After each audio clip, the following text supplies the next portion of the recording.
Araw ng Sabado mga chot at ngayon ay magsisimba tayo. Of course. Outfit check muna. Sabay ay ka muna Ito pala ang motor na gagamitin natin papuntang simbahan mga chot. Ang Ducati 1, 2, 3, 4, 5, 6, 7, 8, 9, 10 ko. Tapos pagdating ng simbahan ang saya ko kasi nagsimba pala yung mga demonyong kaibigan ko. Chot. Narito si Sasuke, Killer B, Naruto na mahiyain, Sakura, at si Majin Buu. Chot. Maya-maya nga mga chot ay nahuli ko ang isa kong kaibigan na naiiyak. Hindi naman siya sumasagot kapag tinatanong ko kung bakit, pero parang wala na sila. Chot. Umiral na nga ang kademonyohan ng isa kong kaibigan. Natulog ba naman sa simbahan? Gaya-gaya pa tong isa oh. Paano nga ulit yon? Arm. Happy yan. Chot. Killer B technique. Killer B technique. Kaya crush ng bayan si Killer B.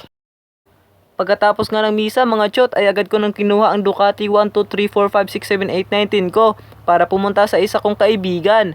Birthday kasi niya. At syempre, dahil matali kami magkaibigan at pagdating naman sa kainan ay hindi talaga ako magpapahuli. Chot! Bago nga pala ako pumunta sa bahay kung saan may birthday, pumunta muna ako sa bahay ng isa kong kaibigan. Sabi kasi nila dito kami mag-iisa para sabay na kaming pumunta dun sa bahay. Bad trip mga chot. Iniwan na pala nila ako at tagal ko raw kasi. Sabi ko naman sa kanila, normal lang talaga ito sa mga pogi.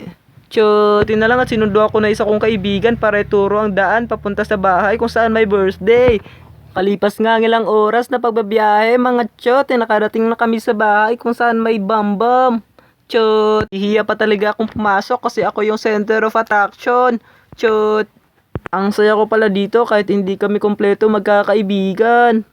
Nagpasalamat talaga ako sa birthday girl kasi nabusog niya ako sa araw na to.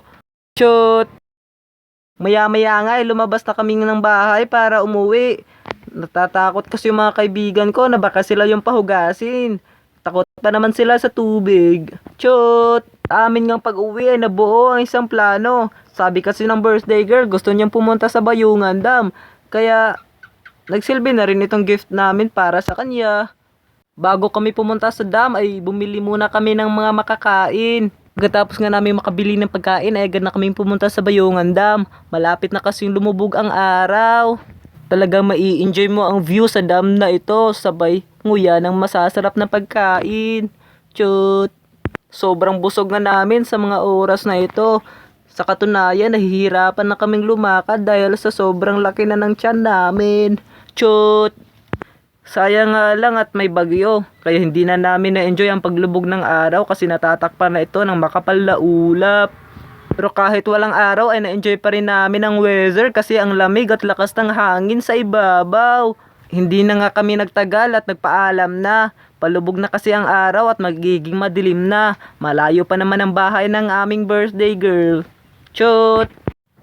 Hanggang dito na muna ako mga chot. Maraming salamat sa inyong pagsuporta sa aking vlog.